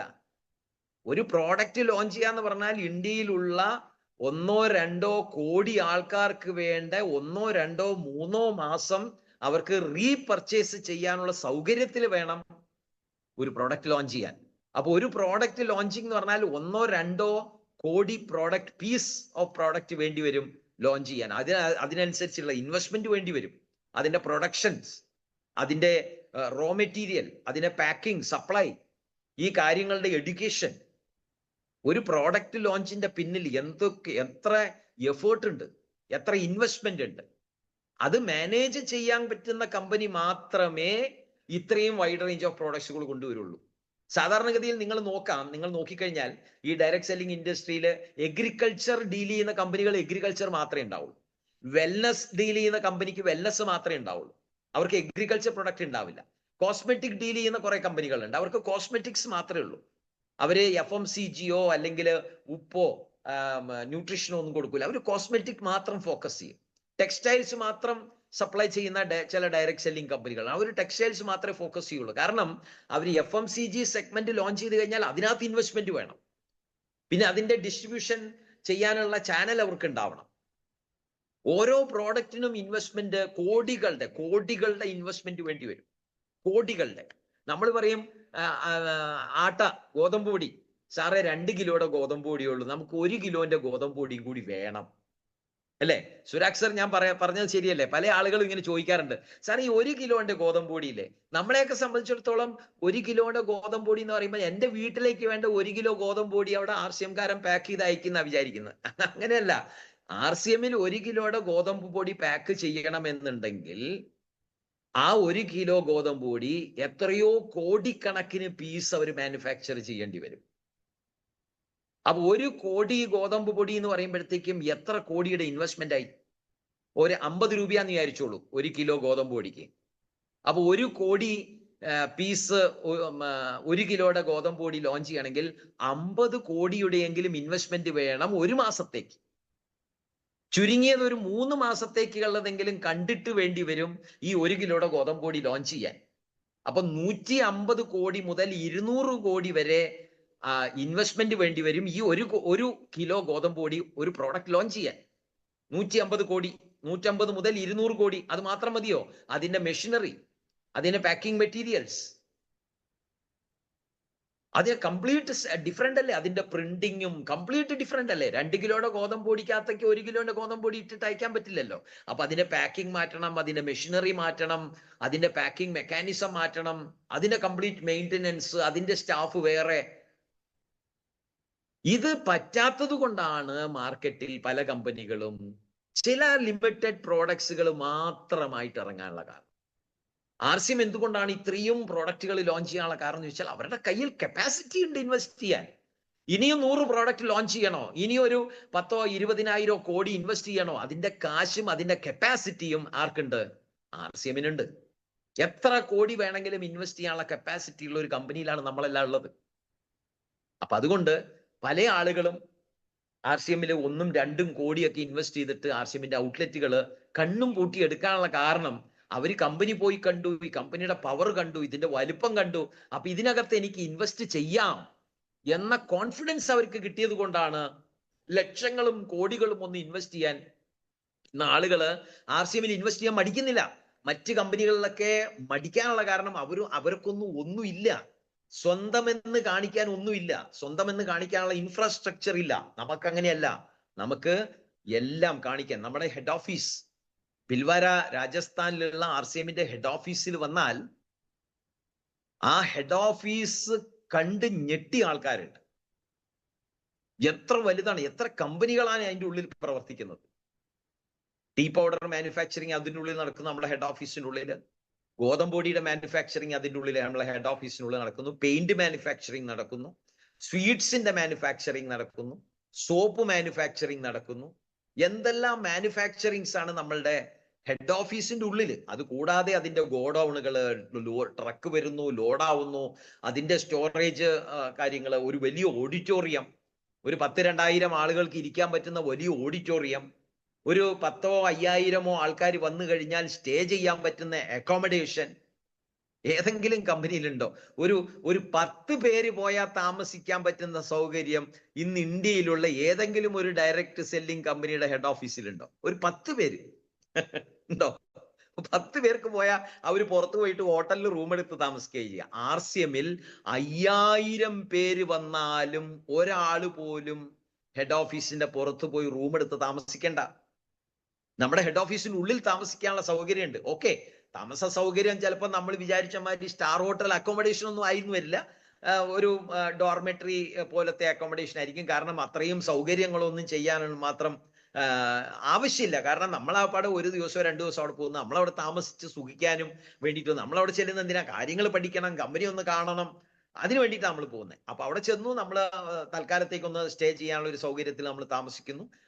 അവിടെ തന്നെ ഒരാൾക്ക് പോലും പുറത്തെവിടെയും പോയിട്ട് ഹോട്ടലിൽ പോയി ഭക്ഷണം കഴിക്കേണ്ട ആവശ്യമില്ല. 3 നേരത്തെ ഭക്ഷണവും അവിടെ അറേഞ്ച്മെന്റ് ഉണ്ട്. അവിടെ തന്നെ ഓഡിറ്റോറിയം ഉണ്ട്. TC ഛബ്രാജി എന്ന് പറയുന്ന ഈ വിഷണറി ഡയറക്ടർ വന്നിട്ട് നമ്മളോട് 1, 2, 3 ദിവസമൊക്കെ നമ്മൾ താമസിച്ചു കഴിഞ്ഞാൽ അദ്ദേഹത്തിന്റെ പറ്റുന്ന സൗകര്യത്തിനനുസരിച്ച് വന്ന് താമസിച്ച് നമ്മളോടൊപ്പം നിന്ന് കാര്യങ്ങൾ പറഞ്ഞ് തരാനും ഒക്കെ ഉള്ള ഒരു മനസ്സുള്ള ഒരു പേഴ്സണാലിറ്റിയാണ് അദ്ദേഹം. പല കമ്പനികളുടെയും ഡയറക്ടർമാരെ ഒന്നും നമുക്ക് കാണാൻ പോലും കിട്ടൂല. അറിയോ? നിങ്ങൾക്ക് വേറെ ഏതെങ്കിലും ഒരു ഡയറക്ട് സെല്ലിംഗ് കമ്പനിയിൽ പ്രവർത്തിച്ചു നോക്കണം, അപ്പൊ മനസ്സിലാവും. അവിടുത്തെ എന്താണ് കമ്പനിയുടെ മാനേജിങ് ഡയറക്ടറൊന്നും നമുക്ക് കാണാനേ പറ്റൂല. അതേസമയം നമ്മളുടെ RCMന്റെ മാനേജിങ് ഡയറക്ടർ സൈക്കിളിലൊക്കെ വരുന്ന ദൃശ്യങ്ങൾ എളുപ്പം നമുക്ക് കാണാൻ സാധിക്കും. സൈക്കിളിൽ എത്ര സിമ്പിൾ ആയിട്ടുള്ള ഒരു മനുഷ്യൻ, വെരി വെരി സിമ്പിൾ, പക്ഷേ വിഷണറി പേഴ്സൺ. 20 വർഷങ്ങൾക്ക് ശേഷം ഇന്ന് ഗവൺമെന്റ് മോണിറ്ററിംഗ് അതോറിറ്റി കൊണ്ടുവരുമെന്ന് 20 വർഷങ്ങൾക്ക് മുൻപ്, 25 വർഷങ്ങൾക്ക് മുൻപ് അദ്ദേഹം മനസ്സിലാക്കി. 25 വർഷങ്ങൾക്ക് ശേഷം ഗവൺമെന്റ് ഇത് മനസ്സിലാക്കുമെന്നും ഇതിനൊരു മോണിറ്ററിംഗ് സംവിധാനം കൊണ്ടുവരുമെന്നും അന്ന് RCMന് ഒരു തരത്തിലുള്ള പ്രശ്നങ്ങളും ഉണ്ടാവാൻ പാടില്ല എന്നും 25 വർഷങ്ങൾക്ക് മുൻപ് അദ്ദേഹം കണ്ടു. അതുകൊണ്ടാണ് നമ്മൾ TC ഛബ്രാജിയെ വിഷണറി ഡയറക്ടർ എന്ന് പറയാം. അദ്ദേഹം അന്ന് കണ്ടത്, അന്ന് 25 വർഷങ്ങൾ. ഇന്നാണ് ഗവൺമെന്റ് അത് മനസ്സിലാക്കുന്നത്. ഇന്ന് മോണിറ്ററിംഗ് അതോറിറ്റിക്ക് വേണ്ടിയിട്ട് IAS ഓഫീസേഴ്സ്, IPS ഓഫീസേഴ്സ്, അതേപോലെ FICCI തുടങ്ങിയിട്ടുള്ള വലിയ ഓർഗനൈസേഷൻസ്, ഇന്റർനാഷണലി ഇൻഡസ്ട്രി സ്റ്റഡീസ് നടത്തുന്ന വലിയ ഓർഗനൈസേഷൻസ് ആണ് ഈ FICCI, KPMG എന്നൊക്കെ പറയുന്നത്. അവരെല്ലാം കാര്യങ്ങൾ ഇന്ന് മനസ്സിലാക്കിയിട്ടാണ് എന്ന് ഗവൺമെന്റിന് അഡ്വൈസ് കൊടുത്ത് ഇന്ന് 21st സെഞ്ചുറിയുടെ ബിസിനസ് ഓപ്പർച്യൂണിറ്റി ആയിട്ട് ഡയറക്ട് സെല്ലിങ്ങിനെ ഇന്ന് പാർലമെന്റിൽ കൊണ്ടുവന്ന് അതിനൊരു ഗൈഡ് ലൈൻസ് ഒക്കെ ഇഷ്യൂ ചെയ്തത്. ഇന്നാണ് കാര്യങ്ങൾ മനസ്സിലാക്കി വരുന്നത് ഉദ്യോഗസ്ഥന്മാര്. പക്ഷെ നമ്മളെ TCG അത് 25 വർഷങ്ങൾക്ക് മുൻപ് മനസ്സിലാക്കി. അന്നേ അദ്ദേഹം അതിനു വേണ്ടിയിട്ടുള്ള സ്റ്റെപ്പുകൾ എടുത്തു. അതിനുവേണ്ട ഡിപ്പോകൾ, അതിനുവേണ്ട ഫാക്ടറികൾ, അതിനുവേണ്ട ഔട്ട്ലെറ്റുകളിലേക്കുള്ള സപ്ലൈ, അതിന്റെ പെർസെൻറ്റേജുകൾ, അതിന്റെ മാർക്കറ്റിംഗ് പ്ലാൻ, അതിന്റെ പ്രോഡക്റ്റുകൾ, അതിന്റെ പ്രൈസിങ്, അതിന്റെ ഡിസ്ട്രിബ്യൂട്ടർ പ്രൈസുകൾ എല്ലാം വന്ന് അദ്ദേഹം അത് സെറ്റ് ചെയ്തു. അങ്ങനെയുള്ള ഒരു കമ്പനിയിൽ നമ്മൾ പ്രവർത്തിക്കുമ്പോൾ നമ്മൾക്കും വേണം എന്ത്? ഒരു വിഷൻ വേണ്ടേ? വിഷൻ എന്ന് പറഞ്ഞാൽ ദൂരക്കാഴ്ച, മറ്റുള്ളവർക്ക് കാണാൻ പറ്റുന്നതിന്റെ അപ്പുറത്ത് നമുക്ക് കാണാൻ സാധിക്കണം. 5 വർഷങ്ങൾക്ക് ശേഷം എന്ത് സംഭവിക്കും? 10 വർഷങ്ങൾക്ക് ശേഷം എന്ത് സംഭവിക്കും? എന്റെ കാലശേഷം ഈ ബിസിനസ് എങ്ങനെ പോകണം? ഞാൻ ബിൽഡ് ചെയ്യുന്ന ഈ ബിസിനസ്, എന്റെ കുട്ടികൾ ഈ ബിസിനസിനെ എങ്ങനെ കൊണ്ടുപോകണമെന്ന് ഞാൻ ഇന്നേ മനസ്സിലാക്കി എന്റെ ടീമിനെ എനിക്ക് ഗൈഡ് ചെയ്യാൻ പറ്റണം. അതിന് TC ചബ്രാജ് തന്ന ഒരു ചെറിയ ടാർഗറ്റാണ് ഡയമണ്ട് ക്ലബ് 5000 PV. ഇത് ഞാൻ എല്ലാ മാസവും 1-ാം തീയതി ചെയ്യും. എല്ലാ മാസവും, എവറി മന്ത് 1-ാം തീയതി. ഇത് 10-ാം തീയതി വരെ, before 10th of every month എന്നാണ് TCG ഗൈഡ് ചെയ്തത്. പക്ഷെ എൻ്റെ ഒരു പ്രോമിസ് RCMനോട് ഞാൻ കൊടുത്തത്, എൻ്റെ ഒരു കമ്മിറ്റ്മെന്റ് എന്താന്ന് ചോദിച്ചാൽ 1-ാം തീയതി. അത് ഞാൻ ഗ്രൂപ്പിൽ ഇത് കംപ്ലീറ്റ് ചെയ്തിട്ട് 1-ാം തീയതി പോസ്റ്റ് ചെയ്യും. ഒരു 5-6 മണിയാകുമ്പോഴത്തേക്കും സൈറ്റ് ഓപ്പൺ ആവും. സൈറ്റ് ഓപ്പൺ ആവുന്ന സമയത്ത് ഫസ്റ്റ് എൻ്റെ ഡ്യൂട്ടി എന്താണ് RCMൽ എന്ന് ചോദിച്ചു കഴിഞ്ഞാൽ, complete my 5000 PV diamond club. ഞാൻ 2-ാം തീയതിക്ക് വേണ്ടി വെയിറ്റ് ചെയ്യാറില്ല, 3-ാം തീയതിക്ക് വേണ്ടി വെയിറ്റ് ചെയ്യാറില്ല. 10-ാം തീയതി വരെ സമയമുണ്ട്. പക്ഷെ 10-ാം തീയതി വരെ, ലാസ്റ്റ് ഡേറ്റ് വരെ കാത്തു നിൽക്കുന്ന ഒരു സ്വഭാവമാണ് നമുക്ക് എല്ലാവർക്കും ഉള്ളത്. അത് മൊബൈലിന്റെ ബില്ല് പേ ചെയ്യാനാണെങ്കിലും അത് അതിനകത്തൊരു വാർണിംഗ് വരണം. നിന്റെ ഫോൺ കോൾ നാളെ ഔട്ട് ഗോയിങ് കട്ടാകും, 2 ദിവസം കൂടി കഴിയുമ്പോൾ പറയും ഇനിയിപ്പോ ഇൻകമിങ്ങും വരൂല, ഇനിയിപ്പോ ചാർജ് ചെയ്തിട്ടില്ല എന്നുണ്ടെങ്കിൽ ഈ ഫോൺ തന്നെ കട്ട് ചെയ്ത് കളയും എന്നുള്ള രീതിയിലേക്കൊക്കെ മെസ്സേജ് വരുമ്പോഴാണ് നമ്മൾ ഫോൺ ബില്ല് അടയ്ക്കാൻ പോകുന്നത്. ഇലക്ട്രിസിറ്റി വീട്ടിലത്തെ ഫ്യൂസ് ഊരും മോനെ ദിനേശ എന്ന് പറയുമ്പോഴാണ് നമ്മൾ ഇലക്ട്രിസിറ്റി ബില്ല് കെട്ടാൻ പോകുന്നത്. അങ്ങനെ നമ്മൾ ലാസ്റ്റ് ഡേ വിദ്വാന്മാരാണ് നമ്മളെല്ലാവരും, ലാസ്റ്റ് ഡേ വിദ്വാന്മാര്. അങ്ങനെ ലാസ്റ്റ് ഡേക്ക് വേണ്ടി വെയിറ്റ് ചെയ്യാതെ 1-ാം തീയതി എന്തായാലും ചെയ്യണ്ടേ? എന്തായാലും എൻ്റെ കമ്മിറ്റ്മെന്റ് ആണ്, എൻ്റെ ലൈഫാണ്, എൻ്റെ ലൈഫിന്റെ വളർച്ചയാണ്. അതിനുവേണ്ടി TC ചബ്രാജി എന്ന് പറയുന്ന ആ വിഷണറി ഡയറക്ടർ നമുക്ക് തന്ന ഒരേ ഒരു ചെറിയ, വളരെ സ്മോളസ്റ്റ് ടാർഗറ്റ് എന്ന് ഞാൻ പറയുന്നു. ആ സ്മോളസ്റ്റ് ടാർഗറ്റ് ആണ് ഡയമണ്ട് ക്ലബ് 5000 PV. ഇത് എനിക്ക് ചെയ്യാൻ പറ്റില്ല എന്നുണ്ടെങ്കിൽ ഞാൻ അപ്ലൈനിൽ നിന്നോ കമ്പനിയിൽ നിന്നോ ഒന്നും പ്രതീക്ഷിക്കാൻ പോലും പാടില്ല. 5000 PV എങ്കിലും. കാരണം നമ്മളുള്ളത് RCM എന്ന് പറയുന്നത് it's A marketing company, it's A marketing. നമ്മളുള്ളത് മാർക്കറ്റിംഗിലാണ്. ഓഫ് കോഴ്സ് RCMൽ മാനുഫാക്ചറിങ് നടക്കുന്നുണ്ട്, സപ്ലൈ നടക്കുന്നുണ്ട്, അവർ മാനുഫാക്ചറിങ് ചെയ്യുന്നുണ്ട്, മാർക്കറ്റിംഗും ചെയ്യുന്നുണ്ട്. നമ്മളുള്ളത് എന്തിനകത്താണ്? നമ്മൾ സെയിൽസ്, റീറ്റെയിലിംഗ് അല്ലെങ്കിൽ മാർക്കറ്റിംഗിലാണ് നമ്മളുള്ളത്. ഈ പ്രോഡക്റ്റിനെ പറ്റിയിട്ടുള്ള അവയർനെസ് ആളുകൾ ക്രിയേറ്റ് ചെയ്തിട്ട് ഈ പ്രോഡക്റ്റിന്റെ മൂവ്മെന്റ് ആണ് നമ്മളുടെ റെസ്പോൺസിബിലിറ്റി. അപ്പൊ പ്രോഡക്റ്റിന്റെ മൂവ്മെന്റ് ആണ് എന്റെ റെസ്പോൺസിബിലിറ്റി എങ്കിൽ അതിന് എന്റെ കയ്യിൽ പ്രോഡക്റ്റ് വേണ്ടേ? ഞാൻ പ്രോഡക്റ്റ് ഇല്ലാതെ മാജിക് കാണിച്ചാൽ മതിയോ? ആളുകളുടെ അടുത്ത് ചെന്നിട്ട് ടൂത്ത് പേസ്റ്റ് എന്ന് പറഞ്ഞിട്ട് ഇങ്ങനെ ആകാശത്ത് ഇങ്ങനെ വരച്ച് കാണിച്ചാൽ മതിയോ? പോരാ, ഞാൻ പ്രോഡക്റ്റ് കാണിക്കണം. ടൂത്ത് പേസ്റ്റ് കാണിക്കണം, ചായപ്പൊടി കാണിക്കണം, ഗോതമ്പ് പൊടി കാണിക്കണം, എണ്ണ കാണിക്കണം, വേണ്ടേ?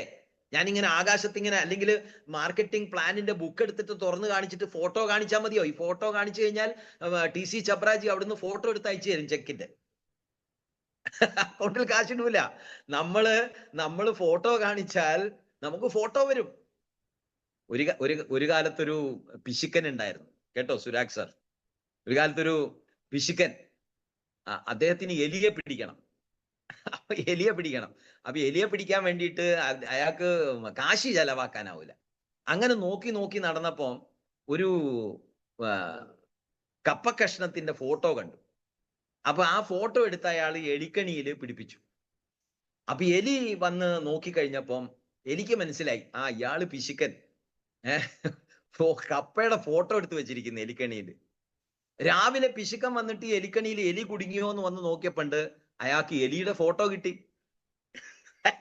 എലിയെ കിട്ടിയില്ല, എലിയുടെ ഫോട്ടോ കിട്ടി. അപ്പോ ഞാന് RCMന്റെ മാർക്കറ്റിംഗ് പ്ലാൻ ബുക്കും ആൽബവും കൊണ്ട് നടന്ന് പ്ലാൻ ബുക്കിലുള്ള ഫോട്ടോയും മാർക്കറ്റിംഗ് പ്ലാനിലുള്ള ഫോട്ടോ ഒക്കെ കാണിച്ചു, പേസ്റ്റിന്റെ ഫോട്ടോ കാണിച്ചു, ഓയിലിന്റെ ഫോട്ടോ കാണിച്ചു, ഗോതമ്പൊടിയുടെ ഫോട്ടോ കാണിച്ചാൽ TC ചബ്രാജി അവിടുന്ന് എനിക്ക് ചെക്കിന്റെ ഫോട്ടോ എടുത്ത് അയച്ചു തരും. എനിക്ക് പ്രാക്ടിക്കലി എൻ്റെ അക്കൗണ്ടിൽ കാശ് വന്ന് വീഴണമെങ്കിൽ ഞാനും ഫിസിക്കലി സാധനങ്ങൾ കൊണ്ടുപോകണം. മാർക്കറ്റിങ്ങിലാണ് സാർ നമ്മളുള്ളത്. നമ്മൾ മാർക്കറ്റ് ചെയ്യണം, പ്രോഡക്റ്റ് കാണിച്ച് മാർക്കറ്റ് ചെയ്യണം. ഇത് റിയൽ ബേസ്ഡ് ബിസിനസ് ആണ്. വേറെ നെറ്റ്വർക്ക് മാർക്കറ്റിങ്ങിലൊക്കെ നമുക്ക് ഫോട്ടോ കാണിച്ചാൽ മതി, കാരണം അവിടെയൊന്നും പ്രോഡക്റ്റ് ഇല്ല. അവിടെയെല്ലാം മണി മൾട്ടിപ്ലിക്കേഷൻ ആണ്. ഇവിടെ പ്രോഡക്റ്റ് മൂവ്മെന്റിൽ കൂടി മാത്രമേ നമ്മളുടെ ബിസിനസ് കയറുള്ളൂ. അപ്പൊ 5000 PV അറ്റ് എ ടൈം നമുക്ക് തുടങ്ങിയപ്പോ തന്നെ പറ്റില്ല എന്നുണ്ടെങ്കിൽ സ്റ്റെപ്പ് ബൈ സ്റ്റെപ്പ് വരൂ. അതിനു വേണ്ടിയിട്ട് നമുക്ക് 3 സ്റ്റെപ്പ് നമുക്ക് തന്നിട്ടുണ്ട്. 1500 തുടങ്ങുക, 6 മാസം മെയിൻറ്റെയിൻ ചെയ്യുക, 1500 ഫ്രീ പ്രോഡക്റ്റ് വാങ്ങുക, കിട്ടും, കമ്പനിയിൽ നിന്ന് തരും ഫ്രീ ആയിട്ട്. 2500 സ്റ്റെപ്പ് അപ്പ് ചെയ്യുക. 1500 ചെയ്യുന്ന ആളുകൾ ജീവിതകാലം മുഴുവൻ 1500 ചെയ്തിരിക്കാൻ പാടില്ല. നമ്മൾ 1500 നിന്ന് 2500 2500 നിന്നും 5000 മെല്ലെ മെല്ലെ നമ്മളെ അപ്ഗ്രേഡ് ചെയ്യണം. നമുക്ക് നമ്മളിൽ തന്നെ ആദ്യം വളർച്ച കാണാൻ പറ്റണം. നമ്മളിൽ തന്നെ ആദ്യം വളർച്ച കണ്ടാൽ മാത്രമേ നമുക്ക് ടീമിൽ വളർച്ച കൊണ്ടുവരാൻ സാധിക്കുള്ളൂ. ഞാൻ ആദ്യം വളരണം, അപ്പോഴാണ് എൻ്റെ ടീം വളരുക. എനിക്ക് എത്ര വളരാൻ സാധിക്കുമോ അത്രയാണ് എനിക്ക് ടീമിന്റെ കൂടെ വളരാൻ സാധിക്കുള്ളൂ. എല്ലാം ബേസ്ഡ് ഓൺ PV ആണ്. എത്ര PV ഉണ്ട് അതിന്റെ ബേസ്ഡിലാണ് RCMന്റെ പേ ഔട്ട്. അപ്പൊ ആദ്യം ഞാൻ ടാർഗറ്റ് ചെയ്യേണ്ട ഫസ്റ്റ് ടാർഗറ്റ് ഈസ് 5000 PV. അതിലേക്ക് എത്തുക എന്നുള്ളതാണ് എൻ്റെ ഫസ്റ്റ് ടാർഗറ്റ്. അതിനുശേഷം ഒരു 30 ദിവസത്തിലെങ്കിലും ഞാൻ എവിടെ എത്തണം? സ്റ്റാർട്ടർ എന്ന് പറയുന്ന ലെവലിലേക്ക് എത്തണം. ഞാനും എൻ്റെ ടീമും 1, 2, 3 പേരെ സ്പോൺസർ ചെയ്യുന്നു.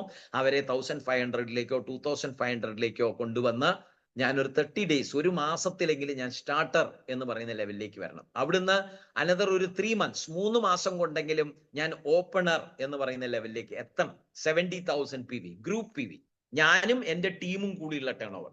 അവിടുന്നാണ് എനിക്ക് ഓൾ ഇന്ത്യ കമ്പനിയുടെ ടേൺ ഓവർ കമ്മീഷൻ എൻജോയ് ചെയ്യാനുള്ള ഇത് കിട്ടുന്നത്, chance, opportunity. All India 3 months എങ്കിലും അവിടെ എത്തണം. ഒരു 12 months, 1 yearലെങ്കിലും ഞാൻ 3.5 lakhs എത്തണം. ഇത് കമ്പനിയുടെ നിബന്ധനയല്ല കേട്ടോ. ഇത് എനിക്ക് 3 മാസം കൊണ്ട് വേണമെങ്കിൽ ചെയ്യാം, 2 വർഷം കൊണ്ട് ചെയ്യാം, 10 വർഷം കൊണ്ട് ചെയ്യാം, എൻ്റെ ഇഷ്ടം. എപ്പോഴെങ്കിലും ഒക്കെ 3.5 ലക്ഷത്തിലേക്ക് എത്തിയിട്ട് എന്താ കാര്യം? ശരിയല്ലേ? സക്സസ് എന്ന് പറയുന്നത് ജീവിതത്തിൽ എന്തെങ്കിലും കിട്ടിയാൽ മതിയോ? സക്സസ് എന്ന് പറയുന്നത് ജീവിതത്തിൽ എന്നെങ്കിലും കിട്ടിയാൽ മതിയോ ഗിരീഷ് സർ?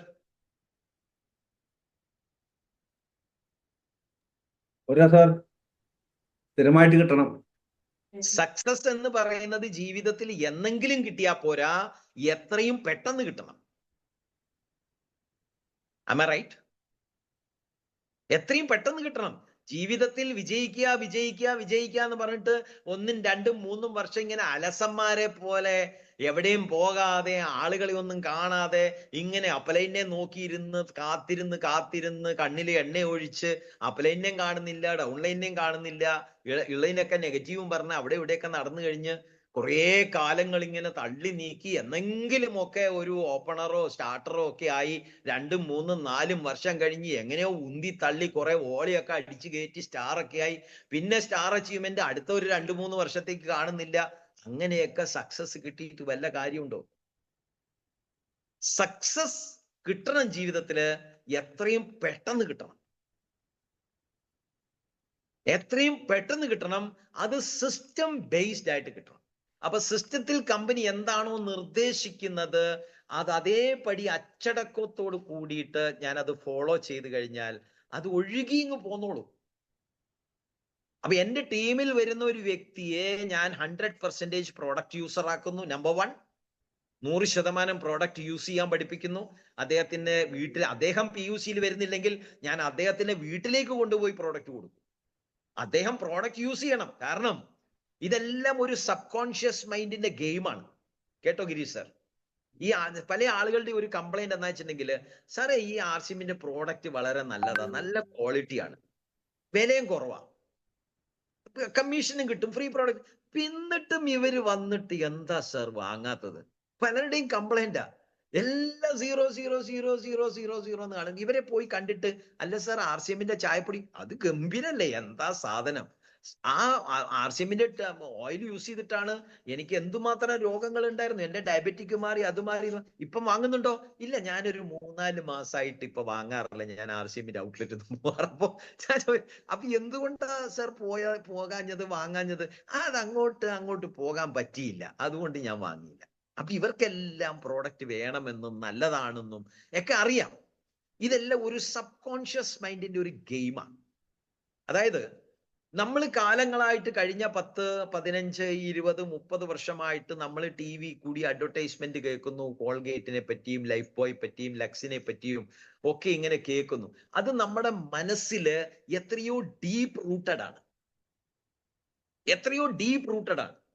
അത് അത്ര പെട്ടെന്ന് ഞാൻ അവിടെ പോയിട്ട് RCMന്റെ പ്രോഡക്റ്റ് അടിപൊളിയാണ് അവർക്ക് മനസ്സിലാവുന്നുണ്ട്. RCMന്റെ ടൂത്ത് പേസ്റ്റ് നല്ലതാണെന്നും ചായപ്പൊടി നല്ലതാണെന്നും കോഫി നല്ലതാണെന്നും ഓയിൽ കുടിച്ചു കഴിഞ്ഞാൽ പലതരത്തിലുള്ള വ്യത്യാസങ്ങൾ, പൈൽസ്, അൾസർ തുടങ്ങി തൈറോയിഡ് തൊട്ട് ഗ്യാസ്ട്രിക് ഡിസോർഡേഴ്സ് തൊട്ട് BP കൺട്രോൾ കൊണ്ടുവരാനും കൊളസ്ട്രോൾ കൺട്രോൾ കൊണ്ടുവരാനും ഇതൊക്കെ നല്ലതാണ് ഓയിൽ എന്ന് മനസ്സിലായി. RCMന്റെ ചക്കി ഫ്രഷ് ആട്ട മാർക്കറ്റിനേക്കാളും വില കുറവാണെന്നും ഇത് വളരെ ടേസ്റ്റി ആണെന്നും എല്ലാം മനസ്സിലാവാത്തതല്ല അവിടെ പ്രശ്നം. പക്ഷേ ഇവര് കാലങ്ങളായിട്ട് കണ്ടും കേട്ടും TV കൂടിയും അഡ്വർടൈസ്മെന്റിൽ കൂടിയും കടയിൽ പോയി വാങ്ങിയും ഉപയോഗിച്ചും ഒക്കെ കണ്ടിട്ടുള്ള ആ ഒരു ഷേപ്പും ചെയ്ത കാര്യങ്ങളും ഒക്കെ ഡീപ്പ് റൂട്ടഡ് ആണ്. എവിടെ? സബ് കോൺഷ്യസ് മൈൻഡിൽ, ബോധമനസ്സിലല്ല, ഉപബോധ മനസ്സിൽ. ഇവരറിയാതെ തന്നെ ഓട്ടോമാറ്റിക്കലി മാർക്കറ്റിലേക്ക് അങ്ങ് ഇറങ്ങിപ്പോയി സാധനം വാങ്ങാം. വേണമെന്ന് വിചാരിച്ചിട്ടല്ല, അത് മോശമാണെന്നറിയാം, വില കൂടുതലാണെന്നറിയാം. പക്ഷേ ആ ഒരു ശീലം മാറ്റാൻ പറ്റുന്നില്ല. അപ്പൊ നമ്മൾ എന്ത് ചെയ്യണം? RCMന്റെ ഡിസ്ട്രിബ്യൂട്ടർ ഇത് കാര്യങ്ങൾ മനസ്സിലാക്കിയ നമ്മളുടെ റെസ്പോൺസിബിലിറ്റി എന്താ? നമ്മുടെ കൂടെ വന്ന ഒരാളെ RCMന്റെ പ്രോഡക്റ്റുകൾ വാങ്ങാനും ഉപയോഗിക്കാനുമുള്ള ശീലിപ്പിക്കുക എന്നുള്ളത് നമ്മളുടെ റെസ്പോൺസിബിലിറ്റിയാണ്. അതിനെന്ത് ചെയ്യണം? നമ്മൾ 1, 2, 3, 4 മാസമൊക്കെ അവരുടെ വീട്ടിലേക്ക് കൊണ്ടു കൊടുക്കുകയോ അല്ലെങ്കിൽ അവരെ വിളിച്ച് അടുത്തുള്ള ഒരു പിക്കപ്പ് സെന്ററിൽ കൊണ്ടുപോവുകയോ അല്ലെങ്കിൽ അവരുടെ വീട്ടിൽ ബലമായിട്ട് ഒരു ഡിസ്പ്ലേ വാൾ തുറക്കിപ്പിക്കുകയോ ഒക്കെ ചെയ്ത് അവരെ RCMന്റെ ഉള്ളിലേക്ക് ഇറക്കി വിടണം. ഇതൊന്നും തന്നെത്താനെ നടക്കില്ല. ഇത് അവൻ ചെയ്തോളും, ഞാൻ പറയേണ്ട കാര്യങ്ങൾ പറഞ്ഞു കൊടുത്തു, ഇനി അവൻ പോയി വാങ്ങിക്കോട്ടെ. വാങ്ങില്ല. നമ്മൾ അച്യുതാനന്ദം പറയുന്ന പോലെ വാങ്ങില്ല. വാങ്ങണം എന്നുണ്ടെങ്കിൽ നമ്മൾ ആ ശീലം കൊണ്ടുവരണം. ആ ശീലം കൊണ്ടുവരണമെങ്കിൽ കുറച്ചു കാലം നമ്മളൊന്ന് എഫേർട്ട് ഇട്ടാൽ മതി. അവരെ ആ ഒരു ചക്രത്തിലേക്ക് കയറ്റി വിട്ടു കഴിഞ്ഞാൽ പിന്നെ തന്നെത്താനെ ഉരുണ്ടോളും. ആ ഒരു ശീലത്തിലേക്ക് കൊണ്ടുവരുത്തേണ്ട റെസ്പോൺസിബിലിറ്റി നമുക്കുണ്ട്. അതുകൊണ്ട് നമ്മൾ നന്നായിട്ട് കൗൺസിൽ ചെയ്ത് വേണ്ട ഡയറക്ഷൻസ് നമ്മളെ ടീമിന് കൊടുക്കണം. കാര്യങ്ങൾ കുറെ മനസ്സിലായി എന്ന് വിശ്വസിക്കുന്നു. അപ്പോ RCM വളരുകയാണ്. ഒരു പ്രോഡക്റ്റിൽ നിന്നും 4500-ൽ പരം പ്രോഡക്റ്റുകളെ കയറി. ഡയറക്ട് സെല്ലിംഗ് ഇൻഡസ്ട്രി ഇന്ന് ഗവൺമെന്റ് ഏറ്റെടുത്തിരിക്കുകയാണ്. ഡയറക്ട് സെല്ലിംഗ് ഇന്ന് RCM ചെയ്യേണ്ട ആവശ്യമില്ല. ഇന്ന് RCMനെ ഉൾപ്പെടുത്തിക്കൊണ്ട് ഡയറക്ട് സെല്ലിംഗ് ഇന്ന് ഗവൺമെന്റ് അണ്ടർടേക്ക് ചെയ്തിരിക്കുകയാണ്. ഇതിന്റെ മുന്നോട്ടുള്ള വളർച്ചയ്ക്ക് വേണ്ടിയിട്ട് ഉള്ള വലിയ വലിയ രീതിയിലുള്ള പ്രോഗ്രാമുകളാണ് ഇന്ന് ഇന്ത്യയിൽ നടന്നുകൊണ്ടിരിക്കുന്നത്. വരും കാലങ്ങളിൽ RCM പോലെയുള്ള വലിയ വലിയ പ്രസ്ഥാനങ്ങളിൽ പ്രവർത്തിക്കുന്ന നല്ല പ്രവർത്തകന്മാർക്ക് വലിയ വലിയ ക്യാഷ് അവാർഡുകളും ഭാരത് രത്ന പോലെയുള്ള വലിയ വലിയ അവാർഡുകളും ഒക്കെയാണ് കാത്തിരിക്കുന്നത്. ഇത് മനസ്സിലാക്കിക്കൊണ്ട് ഒരു വലിയ ഒരു വിഷനോട് കൂടിയിട്ട് പ്രവർത്തിക്കാൻ എല്ലാവർക്കും സാധിക്കണം. ലാസ്റ്റ് ഒരു 10 മിനിറ്റ് എനിക്ക് കുറച്ചും കൂടി സമയമുണ്ടോ ഗിരീഷ് സർ? ഉണ്ട് സാർ, ഒരു 10 മിനിറ്റ് കൂടി 15 മിനിറ്റ് കൂടി സംസാരിക്കും സാറിന്. ഓക്കെ, ഒരു 10 മിനിറ്റ് കൂടി ഞാൻ എടുക്കാം. ഒരു ഫോറം പ്രിൻസിപ്പിൾ ഞാൻ ഷെയർ ചെയ്യാൻ ഉദ്ദേശിക്കുന്നു. അതായത് നമ്മൾ RCM എന്ന് പറയുന്ന പ്രസ്ഥാനം ലീഡർഷിപ്പ് ഓറിയന്റഡ് ബിസിനസ് ആണ്. ഇവിടെ ലീഡർഷിപ്പ് ആണ് ഇവിടെ വളരെ ഇമ്പോർട്ടൻറ്റ്. ഞാൻ എത്ര പ്രോഡക്റ്റ് വിറ്റു, അല്ലെങ്കിൽ ഞാൻ പെയിന്റിൽ എത്ര വിറ്റു, അല്ലെങ്കിൽ കീസോളിൽ ഞാൻ എത്ര സാധനം വിറ്റു, ന്യൂട്രിചാർജിൽ ഞാൻ എത്ര സാധനം വിറ്റു, ഇതെല്ലാം ഓക്കെ, ഇതെല്ലാം വേണം, ഇതെല്ലാം ഞാൻ ചെയ്യണം. ഇതെല്ലാം RCMന്റെ വളർച്ചയുടെ ഒരു പാർട്ടാണ്. സെയിൽസ് റീറ്റെയിൽ കൂടി തന്നെ വേണം നമ്മൾ ടീം ബിൽഡ് ചെയ്യാൻ. ഒന്നും സംശയമില്ല, ഇതൊക്കെ കറക്റ്റ്, ഇതെല്ലാം ശരി തന്നെ. ഞാൻ ന്യൂട്രിചാർജിൽ പെർഫോം ചെയ്യണം, കീസോളിൽ പെർഫോം ചെയ്യണം, പെയിന്റിൽ പെർഫോം ചെയ്യണം, എല്ലാം ശരി തന്നെ, എല്ലാം ഓക്കെ.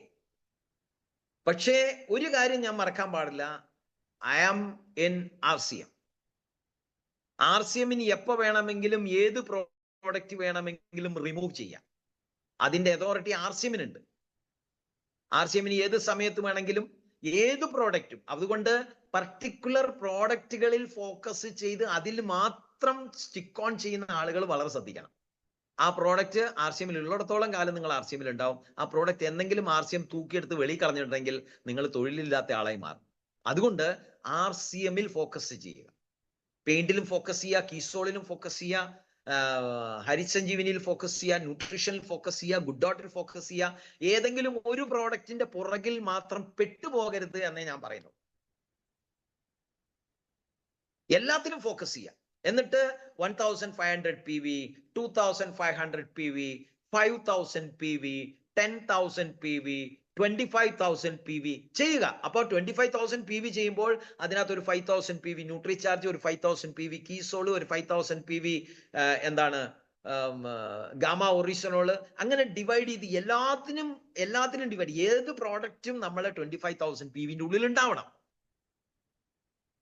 പർട്ടിക്കുലർലി ഒരു പ്രോഡക്റ്റിൽ കൊണ്ടുപോയിട്ട് 25,000 PV ചെയ്തിട്ട് നമ്മൾ ആ പ്രോഡക്റ്റിന്റെ എംപ്ലോയി ആയി മാറാൻ പാടില്ല. നമ്മൾ RCMന്റെ ലീഡറാണ്. We are the leader of RCM. ആ ലീഡർഷിപ്പ് എന്ന് നമ്മുടെ കയ്യിലുണ്ടാവണം. ഒരു കമ്പനിക്കാരനും നമ്മളെ റൂൾ ചെയ്യാൻ പാടില്ല. RCM എന്ന് പറയുന്ന കമ്പനിയുടെ ലീഡറാണ് ഞാൻ. I am the leader of RCM. ഈ ലീഡർ ഓഫ് RCMന് ഫോളോ ചെയ്യേണ്ട ഒരു 4 ഫോറം പ്രിൻസിപ്പിൾസിലേക്ക് നടക്കാം. RCM is a leadership driven business.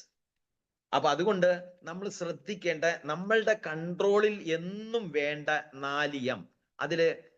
അതിലെ ഫസ്റ്റ് M ആണ് ദ മൗത്ത്. നമ്മൾ സംസാരിക്കുന്ന വാക്കുകൾ, നമ്മളെ റിലേഷൻസിനെ ബിൽഡ് ചെയ്യാം. നമ്മൾ സംസാരിക്കുന്ന വാക്കുകൾ നമ്മളെ റിലേഷൻസിനെ ബ്രേക്ക് ചെയ്യാം.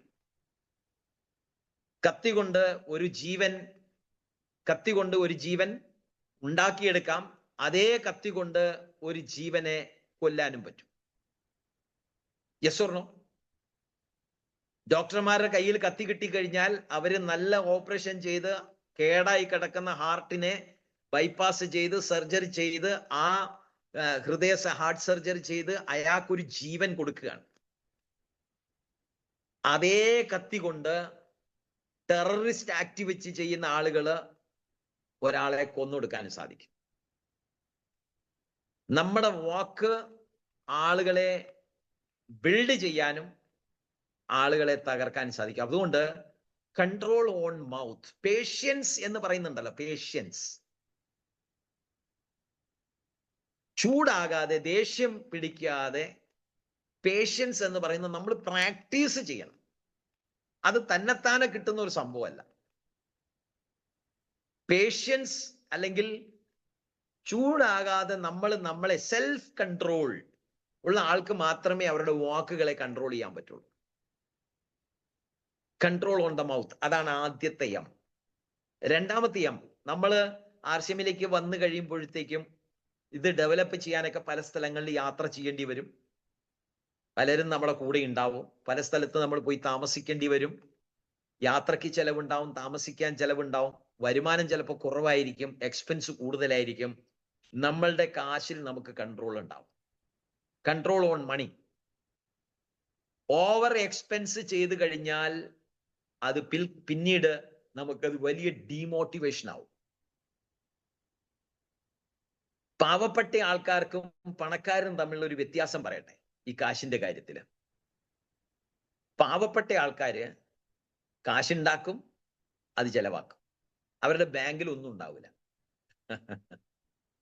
പാവപ്പെട്ട ആൾക്കാര് കാശുണ്ടാക്കും, ഏൺ ആൻഡ് സ്പെൻഡ്. അവർ ആ 2 കാര്യത്തിൽ മാത്രമേ ഫോക്കസ് ഉള്ളൂ. ഉണ്ടാക്കുക, ചെലവാക്കുക, ഉണ്ടാക്കുക, ചെലവാക്കുക. അടുത്ത മാസം വീണ്ടും എന്തെങ്കിലും കിട്ടിയാൽ ചെലവാക്കാൻ ഉണ്ടാവും, ഇല്ലെങ്കിൽ കടം വാങ്ങേണ്ടി വരും. ഇതാണ് പാവപ്പെട്ട ആളുകളുടെ ജീവിതം. പണക്കാരുടെ ജീവിതം എങ്ങനെയാണെന്നറിയാം? അവരും ചിലപ്പോൾ നിങ്ങൾ ഉണ്ടാക്കുന്ന കാശൊക്കെ തന്നെ ഉണ്ടാക്കുള്ളൂ, മേ ബി. പക്ഷേ ഏൺ ചെയ്യും, അതിൽ കുറച്ച് സേവ് ചെയ്യും, ആ സേവ് ചെയ്ത പണത്തിനെ അവർ ഇൻവെസ്റ്റ് ചെയ്യും, എന്നിട്ട് മിച്ചം വരുന്ന കാശാണ് അവർ ചെലവാക്കുക. പിടുത്തം കിട്ടിയോ? പാവപ്പെട്ട ആൾക്കാർ എന്താ ചെയ്യുക? കാശ് ഇങ്ങോട്ട് ഉണ്ടാക്കി അങ്ങോട്ട് ചെലവാക്കി, എന്നിട്ട് അപ്ലൈനോട് ഞാൻ കഴിഞ്ഞ മാസം കുറെ കാശൊക്കെ പിടിച്ചു സാറേ, വലിയ ചെലവായി, ഇപ്പൊ ഒരു രക്ഷയില്ല, കണ്ടമാനം ചെലവായി, ഇപ്പൊ കാശൊന്നും അങ്ങോട്ട് ആർസിഎമ്മിൽ നിന്ന് വരുന്നുമില്ല, അങ്ങോട്ട് ഓടാനും പറ്റുന്നില്ല. ഇത് പാവപ്പെട്ടവരുടെ സംഭാഷണ രീതിയാണ്. പണക്കാരുടെ സംഭാഷണം എങ്ങനെ വരുന്നു ചോദിച്ചു കഴിഞ്ഞാൽ, അവര് കാശ് ഏൺ ചെയ്യും, കുറച്ച് സേവ് ചെയ്യും, കുറച്ച് അതിൻ്റെ അകത്തുനിന്ന് ഇൻവെസ്റ്റ് ചെയ്യും, ബാക്കിയുള്ളതേ സ്പെൻഡ് ചെയ്യുള്ളൂ. അതുകൊണ്ടുള്ള ഗുണം എന്താന്ന് ചോദിച്ചു കഴിഞ്ഞാൽ, നമ്മൾ ഏത് കാശാണോ ഇൻവെസ്റ്റ് ചെയ്യുന്നത്, ഇന്ന് ഇൻവെസ്റ്റ്മെന്റ് വലിയ രീതിയിൽ ഇൻവെസ്റ്റ്മെന്റ് ചെയ്യാം കേട്ടോ. മ്യൂച്വൽ ഫണ്ടിൽ ഇൻവെസ്റ്റ് ചെയ്യാം, യുലിപ് റിലേറ്റഡ് ആയിട്ടുള്ള യൂണിറ്റ് ലിങ്ക്ഡ് ആയിട്ടുള്ള ധാരാളം ഇൻഷുറൻസ് പോളിസികൾ ഉണ്ട്. LICയിലുണ്ട്, HDFCയിലുണ്ട്, ICICയിലൊക്കെ വലിയ വലിയ ഇൻവെസ്റ്റ്മെന്റ്സ്, യുലിപ് ഇൻവെസ്റ്റ്മെന്റ്സ്. ഇന്ന് ഷെയർ വാല്യൂ ഒക്കെ വളരെ വളരെ ലോയിൽ നടക്കുന്നുണ്ട്. കൂടുതൽ നമ്പർ ഓഫ് യൂണിറ്റ്സുകൾ നിങ്ങൾക്ക് കിട്ടും. നല്ല സമയമാണ് ഇൻവെസ്റ്റ് ചെയ്യാൻ പറ്റുന്നത്. Control on money is very very important. കിട്ടുന്ന കാശെല്ലാം കൂടി അടിച്ചു പൊളിച്ച് തീർത്തിട്ട് നാളെ മേലോട്ട് നോക്കി ഇരിക്കുകയല്ല വേണ്ടത്. നമുക്ക് നാളെ ഒരു 5 ലക്ഷമോ 10 ലക്ഷമോ എടുക്കുക എന്ന് പറഞ്ഞു കഴിഞ്ഞാൽ എടുക്കാൻ നമ്മുടെ കയ്യിൽ നമ്മൾ സേവ് ചെയ്ത് ഇൻവെസ്റ്റ് ചെയ്ത കാശ് ഉണ്ടാവണം. That is the speciality of rich people. Rich എന്ന് പറഞ്ഞാൽ കുറെ കോടികളുണ്ട് എന്നല്ല, റിച്ച് തിങ്കിങ്. മൂന്നാമത്തെ M ആണ് ദ മൈൻഡ്, നമ്മളെ ചിന്ത. ഒരിക്കലും ആ ചിന്തയിലേക്ക് അലസത കയറി വരാൻ പാടില്ല.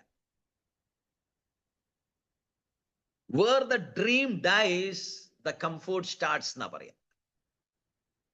Where the dream dies, when the dream dies the comfort starts. The comfort zone എന്ന് പറയും. കംഫോർട്ട് സോൺ എന്ന് പറഞ്ഞാൽ അലസമായിട്ട് എനിക്കിതൊക്കെ മതിയപ്പാ, എനിക്ക് കൂടുതലൊന്നും വേണ്ട, കാശ് വേണ്ട എന്ന് പറഞ്ഞ് ഒതുങ്ങിക്കൂടിയുള്ള ജീവിതം എന്നാരംഭിക്കുന്നു ചോദിച്ചാൽ, എന്നാണോ നമ്മുടെ സ്വപ്നങ്ങൾ മരിച്ചു പോകുന്നത്.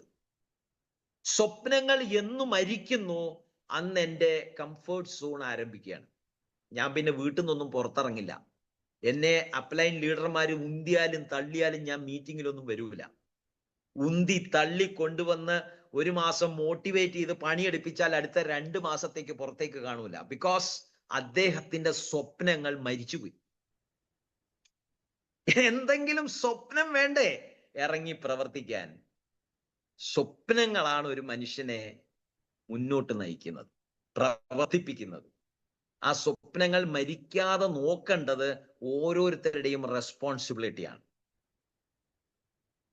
എൻ്റെ ജീവിതം മുന്നോട്ട് കൊണ്ടുപോകേണ്ട 100% റെസ്പോൺസിബിലിറ്റി എൻ്റെ കയ്യിലാണ്. ഞാൻ എങ്ങനെ ജീവിക്കണം, എൻ്റെ കുടുംബത്തിനെ ഞാൻ ഏത് ലക്ഷറിയിൽ കൊണ്ടുപോകണം എന്നുള്ളത് ഞാനാണ് തീരുമാനിക്കേണ്ടത്. അല്ലാണ്ട് ഇവിടുത്തെ ഗവൺമെന്റ് അല്ല, നിങ്ങളുടെ അപ്ലൈൻ അല്ല. നിങ്ങളുടെ അപ്ലൈനൊന്നും ഒന്നും ചെയ്തു തരാൻ സാധിക്കില്ല. പല ആളുകളുടെയും എക്സ്പെക്ടേഷൻ എന്താന്ന് ചോദിച്ചു കഴിഞ്ഞാൽ, എൻ്റെ അപ്ലൈൻ വന്നിട്ട് ഒരു സൈഡിൽ അങ്ങോട്ട് വോളിയം കൊണ്ട് തരുന്നും പറഞ്ഞ് പ്രതീക്ഷിച്ചിരിക്കുക. എൻ്റെ അപ്ലൈൻ ഒന്നും ചെയ്യുന്നില്ല, എൻ്റെ upline മഹാമോശം.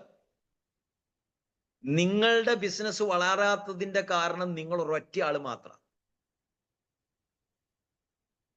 Train your mind to speak. എന്താണോ എനിക്ക് ആവശ്യം, എനിക്ക് വേണ്ടത്, അത് മാത്രമേ ഞാൻ സംസാരിക്കാൻ പാടുള്ളൂ. Train your mind.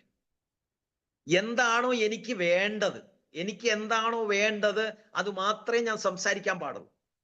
കാരണം മൈൻഡിന് എന്തില്ല? ബ്രെയിൻ ഇല്ല. മൈൻഡിന് എന്തില്ല? ബ്രെയിൻ ഇല്ല. മൈൻഡ് ലോജിക്കലി ചിന്തിക്കില്ല. നമ്മൾ എന്താണോ റിപ്പീറ്റഡ് ആയിട്ട് സംസാരിക്കുന്നത് അത് എൻ്റെ മൈൻഡിൽ ഇംപ്രിന്റ് ആവും. എൻ്റെ മൈൻഡിൽ അത് ഇംപ്രിന്റ് ആയിപ്പോ. ഞാൻ ഒരാളെ പറ്റി ബ്ലെയിം ചെയ്ത് പോകണം, എൻ്റെ അപ്ലൈൻ ശരിയില്ല എന്ന് പറഞ്ഞാൽ എനിക്ക് കിട്ടുന്ന അപ്ലൈൻ വെറും മോശക്കാരനായിരിക്കും. അത് ഞാൻ പറഞ്ഞ് എൻ്റെ അപ്ലൈൻ അങ്ങനെ ആയി മാറുന്നതാ. അല്ലാതെ അയാളുടെ ദോഷമല്ലത്, അത് അയാൾ അങ്ങനെ ആയി മാറി, അങ്ങനെ എനിക്ക് വരുള്ളൂ. എനിക്ക് എന്റെ അപ്ലൈൻ നന്നായിട്ട് വരണം, എന്റെ ഡൗൺലൈൻസ് ഒക്കെ നന്നായിട്ട് പ്രവർത്തിക്കണം, എല്ലാവരും 1500 PV 2500 PV ഒക്കെ ചെയ്യണം, എനിക്ക് പിന്നുകൾ ഇങ്ങനെ വരണം, സ്റ്റാർ വരണം, റോയൽറ്റി വരണം, എനിക്ക് RCMൽ നിന്ന് 50,000 രൂപ വരണം. ഇതാണോ നിങ്ങൾ ആഗ്രഹം? ഇത് മാത്രമേ പറയാൻ പാടുള്ളൂ.